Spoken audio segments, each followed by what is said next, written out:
There we go. Okay, so part one is just what is a bryophyte? And there's various ways to look at it. One way to look at it is that there's four major groups of living land plants, ones that are around today. Land plants have been on the land for probably 500 million years. We'll go into that. And there were many groups of land plants, of course, that are no longer around today. But of the four groups that are around today, there's only four that we know of, and three of them are bryophytes. So three bryophyte lineages versus one vascular plant lineage, and we'll go into this in detail and how do we know this thing. But in some ways, then you could say that the bryophytes are 3/4 of what it means to be a land plant. That's one way to look at it. I want to make sure everybody has the ability to read these phylogenies because I'm going to show a few phylogenies. So a phylogeny is like a genealogy. And if a phylogeny like this would suggest that the hornworts, which is one of the types of bryophytes I'm going to go into, is more closely related to the vascular plants than either of the other two bryophyte groups are. So this branching relationship indicating what we call a sister relationship between these two guys is what's meant by that grouping. If you're not familiar with it, then think of language genealogies, which pretty much everybody is familiar with. If we could be talking about English and German and French and Latin, and we would reconstruct that English and German are closer to each other than either is to French or Italian as compared to a deeper branch, which is Latin. And the evidence that you're using for that is just like when you reconstruct a language tree, you're looking for elements that are shared by way of common ancestry between just some of the things you're comparing. So we're looking, when we make that statement about languages, we're looking for words and grammatical structures that are shared by different languages, and you're inferring the relationship because of relationships that are indicated by what appear to be what are called homologies. And those would be characteristics that changed in a common ancestor of a group. Okay, so we can come back to that in the discussion if there's still questions about that, but the phylogeny doesn't imply, even though I drew it that way with bigger pictures going to the right, it doesn't imply that one of these groups is more advanced than the other. It's just saying that some groups share a more recent common ancestry than the others. They're all equally present today. So we don't really talk about advanced and primitive plants anymore. We just talk about what are the relationships of the groups that are around. So the first item that I'm going to be talking about over and over again, so just to be sure we have the terminology down, the bryophytes have a alternation of generations where there are two phases of the life cycle. We'll start with a gametophyte, and I'll be saying gametophyte a lot, so I want to be sure to define that carefully. It's called gametophyte because it's the plant that has the gametes. In Greek, this would be gamete plant. Phyte means plant, and gamete means gamete. So this is the gamete plant. It has only one set of chromosomes in its cell. Each cell only has one set of chromosomes in it. That's called haploid. That would be equivalent to human gametes. And the two gametes in a human or in a bryophyte come together and they make a diploid combination, which has two sets, one from the mom, one from the dad. That's called diploid or 2N. In the plants, we call that the sporophyte, and that would translate in Greek to spore plant. So this is the one that bears spores.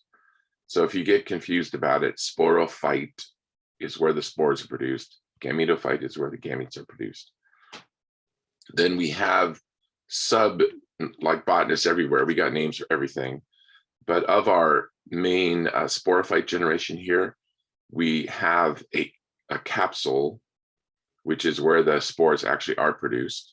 And then we have a stalk or a seta, which is where they're supported. And these are single in all the bryophytes. There's just one. The differences among the major groups of bryophytes, I'll show you briefly right now, all have to do with pretty much the sporophyte actually, but also the gametophyte. Okay, so I'm going to go through this life cycle in detail in a minute, but I just want to be sure the terms are clear. So if we now look at the three major bryophyte groups, the liverworts, which is one of the three, quite diverse. It has more than 7,000 species that are named, and there are many of them that are not named yet because they're in the tropics and they have not been studied. And they're a very disparate group of plants. We're going to go into that later. There's many different gametophyte forms to it, but they're all characterized.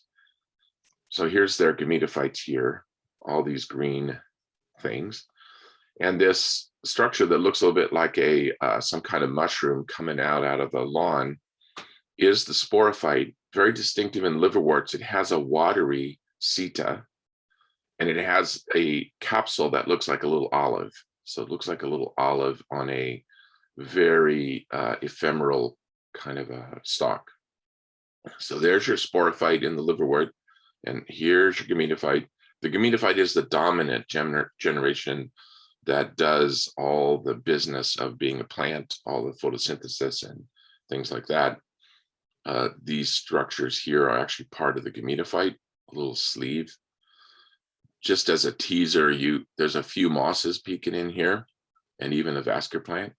So we'll go into those differences. But first, I want to show you the gametophyte and sporophyte, each of the groups. In the moss, it's a very different situation.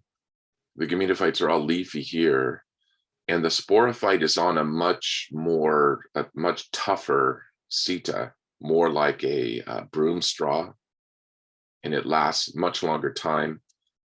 These are there and gone within a day in the liverworts, whereas in the moss, they'll hang around. You can see them a year later. And the seta in this particular moss is buried down in the leaves. And so we're seeing the capsule here and a very interesting structure at the top called the peristome that we'll look at in a minute. So gametophyte and sporophyte. Note that like the liverwort, the sporophyte is growing on the mother. And we'll talk about that in the life cycle. A characteristic of all the land plants is maternal care, where the gamete from the male travels to the female and the new diploid stays in place on the female. The third group of bryophytes is perhaps not as diverse, doesn't have more than a few hundred named species, but it's extremely interesting and has had a lot of speculation about it. It doesn't have the same division into seta and capsule. In a way, the whole sporophyte is a capsule, and it grows indeterminately and produces spores sequentially.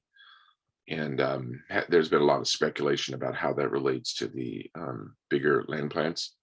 Here's a moss, just stick it in here just to confuse us. I don't see any liverworts there, but one thing that is a little bit confusing about bryophytes is that you'll often see them nested together. You can see, if we would ever get enough rain, I hope there are going to be some this year, the hornworts are ephemeral in California, and you see them in this time of year normally. We even have them in the planters outside our building. So look around and see if you can find, even right in your own garden, maybe you can find some of these guys in shady places. These little yellow pits that are on the top of the gametophyte are actually where the male gametangia are produced. So those are actually the male structures there. And the female was at this position, and then the sporophyte came out. Okay, so that's what the gametophyte and sporophyte looks like of each of the three main groups. They all share this life cycle, these are magnified to various degrees. So for example, the gametangia here are highly magnified. So be aware of that this is not drawn to scale. But everything above the line up here is the haploid phase, where there's one set of chromosomes in each cell. Starting with the spores, which are produced in a capsule. the spores go out, and in mosses, they grow into this thread-like mat, which is called a protonema. In liverworts and hornworts, they just grow right into a thallus. They don't do that. Then you have whatever your gametophyte is going to be, and this is a moss, so it's a leafy gametophyte, but you might have other forms of gametophyte. So this is the vegetative plant that makes the living in the environment and pretty much does everything. Then that will bear the gametes. So remember, this is the gametophyte. So that bears the gametes in special structures. In the female, they're called archegonia. So that's an archegonium, and that's the egg cell right there. In the male, those are called antheridia. They produce these really interesting swimming sperm, which have to find their way in to a female, to an archegonium, and travel down the neck and fertilize the egg. Once the egg is fertilized, then now it's diploid. So the very first cell of any organism, and that's plant or animal, that is produced by mixus, by two gametes coming together, we call a zygote. Animals have zygotes, humans have zygotes, plants have zygotes. So the zygote is this first diploid cell that's buried inside all this haploid tissue of the mom. That begins to divide and produces what we call in all organisms an embryo. So that's an embryo attached to the mom. The name for the land plants, the formal name is the embryophytes, which means the plants that bear embryos. So unlike their aquatic ancestors, which have descendants in the green algae today, the land plants uniquely hold on to their diploid phase and nurture it and hold on to it for quite a long time until it's ready to grow. There's transfer of materials that happens from the mother haploid into the new diploid. There's even a layer of tissue right here that we call the placenta. That's not a homology with the placenta in mammals, but it has the same function as the placenta does, where it's transferring nutrients to the new generation. So the new diploid generation grows out of the mother, and depending on a moss, liverwort, hornwort, it looks differently. But eventually it's going to do meiosis, which is the kind of cell division that takes you from having 2 chromosomes per cell back to just having 1 chromosome per cell. That's something that is shared with animals. And then that gives you spores. So most of the life cycle is haploid, but an important part of it and a distinctive part of it is diploid. So that's called alternation of generations. Interestingly, those of you who grow ferns already know this. That's even found in the 4th lineage of land plants, the vascular plants, which fundamentally had the same kind of reproductive system. So in a fern, I hope some people have seen these before. If you grow ferns in a terrarium, you'll see these are called a prothalium, which is just a gametophyte. It looks like a liverwort, a lot like a liverwort. There's its archegonium, there's its antheridium, and it produces a swimming sperm that has to go over and fertilize the egg cell here, which is then a zygote, then becomes an embryo. Then it grows out into a much more elaborate sporophyte. It's something that tracheophytes do that those 3 bryophyte groups don't do. It grows into a sporophyte so prolific and large that it overwhelms the mother, and so eventually the mother is consumed by the sporophyte. You know, parents in the audience might understand how this happens. Maybe that happens in humans too. And so then the spores are produced in the sori on a fern, and they're sporangia just like the ones that are in the bryophytes, and they undergo meiosis, and you go back to having a haploid again. Once the spores come out, grows back into gametophyte and so forth. So fundamentally, all the land plants share the same life cycle. Let's now step back and think about phylogeny a little bit again, and think about where the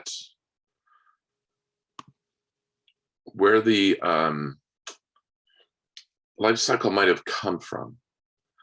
This is the only picture I'm going to give you of the whole green plant phylogeny.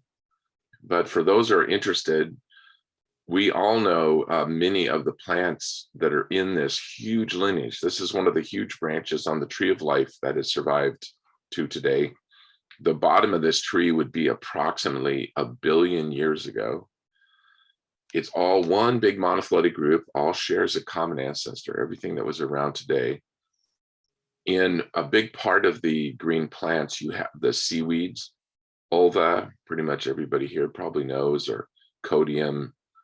You guys have seen ulva or codium down at the shore. All the green seaweeds are in this group, and there's a bunch of freshwater ones, volvox, some people know, chlamydomonas, and so forth. So there's tens of thousands of named species in these groups as well. And there's a few of the, this group in the green bubble here is sometimes called the green algae. It's not a group that we use anymore because we now know that some of the green algae are actually more closely related to the land plants. So current classification would make these the chlorophytes and these the streptophytes. You may have seen Chara before, that's C-H-A-R-A. It grows in California. The place I see it the most is in concrete tanks of some sort, like a cattle watering tank. It really likes calcium carbonate. So you may have seen this if you ever pulled up a tangle of algae out of a cattle tank. It has a reminiscent life cycle of the land plants. It's not quite there, but it does have complicated Antheridia and Archegonia. And there's a few others that you might not know. Some people might know Spirogyra from their basic botany class. It has this, it's looked at a lot in general botany because it has beautiful spiral chloroplast that goes around the cell. That's in this group. So there's a subset of the green algae that clearly share common ancestry with the land plants, which are here. So that's why we now put them together in a big taxonomy group with these guys called the streptophytes. The blue bubble, everything from here up is the land plants. The blue bubble is the ones that have the free-living gametophyte type of life cycle like we were going through. So there's our 3 big bryophyte groups. We looked at a fern, and many of you know what lycophytes are. That's Selaginella. They look kind of like this. They have, Lycopodium, Isoides. They have a free-living gametophyte too, and then a dominant sporophyte that grows up. Then within the seed plants, we no longer see a free-living gametophyte. So we're going to talk about that in a little minute. Like, how did that happen? But this is a huge part of the tree of life, and there's been a general trend. Everything that's in this green balloon has a, well, not quite everything. Most things in this green balloon have a haploid only life cycle. So their whole life is haploid. Their only diploid phase is that single-celled zygote. And then they go right into meiosis and go right back to being haploid. That's called haplontic, but regardless of what you call it, that's kind of like a haploid dominated lineage. And then you have the land plants all have the mixed gametophyte sporophyte alternation of generations with free living gametophytes in part of it and captured gametophytes in another part of it. So the way you would piece that picture together, and I really like this slide here, is above the line is the diploid, and below the line is the haploid. So gametophytes down here and sporophytes up here. Our ancestral condition for this in all the green algae that are close to the land plants would be an entirely haploid life cycle, one cell zygote, which immediately goes meiosis and goes right back to whatever the growth form is of that particular species. Then we have the bryophyte life cycle, which has a mixed, a balanced life cycle with a predominant gametophyte, but still quite a prominent sporophyte. And then the fern, which is a bit transitional, which still has a free living gametophyte, but then also grows into some kind of massive plant that dwarfs the sporophyte of the bryophytes. Then we get into seed plants, gymnosperms and angiosperms. And maybe you've never thought about it before, but what happens to the gametophyte? They still have the same life cycle as these guys, but the sporophyte has gotten so dominant and controlling that it actually has captured the gametophyte and now holds it inside of diploid tissue. So the male gametophyte is now reduced to being held inside the pollen grain. So the whole male gametophyte travels from one plant to another by wind or water or insect or bird. The female gametophyte is nested way down inside of the seed. It's not all of the seed, it's just a little part of it inside. So you have still a haploid generation, but it's not free living anymore. In the angiosperms, it's quite reduced. So there's only 8 cells or so of the female gametophyte, and there's only 3 or 4 cells of the male gametophyte, but it's still there. So you've had a total turnover. You can sort of think of the original life cycle as being the haploid controlling the diploid, and then a mixed bag in the bryophytes, and you have the ferns, and then it's the tables have been turned by the time you get to the seed plants, and everything is a sporophyte that you see, unless you look closely at pollen grains or way inside the ovules, which are going to become the seed. So this is kind of a great transitional story, and maybe at the discussion time, we can talk a little bit about what might be driving this. Clearly, the thing that the tracheophytes did, the bryophytes never did, is get a great big dominant sporophyte. So it's a different strategy, if you will, of being a land plant. Bryophytes diversified their gametophytes, and the tracheophytes diversified the sporophyte. Here's a little bit more of a technical phylogeny, showing you some of those homologies that are thought to support the relationships. And the actual phylogenetic trees are super complicated. If anybody's interested, I can point you to the kind of really technical trees, but this is from a textbook. This is all the green plants again, but it's not worrying about that other, the left-hand branch that I showed you of the all the seaweeds and things. So this is showing just some of the green algae are sister to all of the land plants. Land plants is this group here. There's Chara again, and a few other groups which have cytological characteristics that are just a smoking gun. They're definitely like the land plants in really fundamental ways of how they divide their cells and of how the flagella are attached to the gametes and so forth. So this branch is really well supported. We have complex multicellular bodies present in some of them, and also in the land plants. And then a whole bunch of things happen on this land plant line that are shared by all the land plants, including the embryo that we've talked about a lot, the Archegonian Antheridia, talked about a lot. They have particular spores that are quite distinctive from anything that came before. The first indication that you have land plants actually in the fossil record is the spores. You can see the spores before the actual plant body survives. And a cuticle, you know what that is? That's just a little surface wax layer on the plant. Hornworts, mosses, and tracheophytes have stomates, whereas liverworts don't. That's one of many indicators that liverworts versus the rest is the first split among the living land plants, and so forth. So we have a really well-supported phylogeny with morphological data, which is shown here. The molecular data is a little more tricky. There's a couple of other alternative.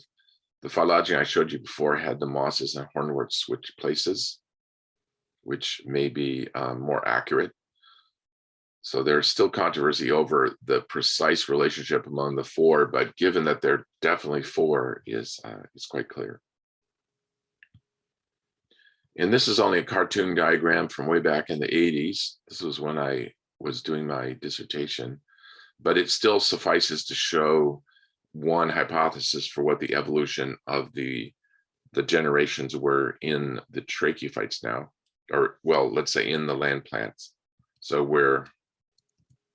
we are looking at this group here now, So we're now ignoring the green algae.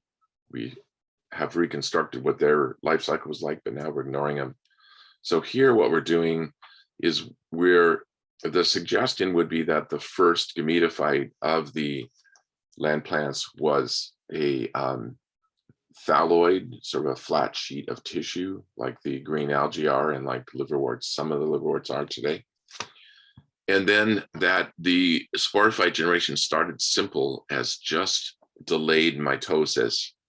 So instead of going right into mitosis, you had some sterile cells built up to give you a sporophyte, give you basically a sporangium, which was a little bit elaborated when the hornworts separated from mosses and tracheophytes. And definitely all these have stomates on them, but not these. You had elevated axis, perhaps if this topology is right, a single unbranched axis. And then what happened in the tracheophytes would be you elaborated the sporophyte generation by having it branch first, and then by specialization of labor, where some of the branches did one thing and some of the branches did another, eventually turning into leaves. Even if you look closely at a fern leaf and you see all those veins, that was actually a coalesced branch system at one point that got kind of webbed over and made into a leaf. So we have the life cycle being very strongly gametophyte dominated, as we've talked about, and then gradually becoming, in the tracheophytes anyway, becoming highly elaborated in the sporophyte generation, and the gametophyte generation tending to be reduced and even almost disappear. In each of the main bryophyte lineages, the sporophyte went its own way. So the sporophytes are much more different among the bryophyte lineages than the gametophytes are. And that's because they were essentially elaborated in each of them independently. The liverwort sporophyte is quite derived in its way, and so is the hornworts, and so is the mosses.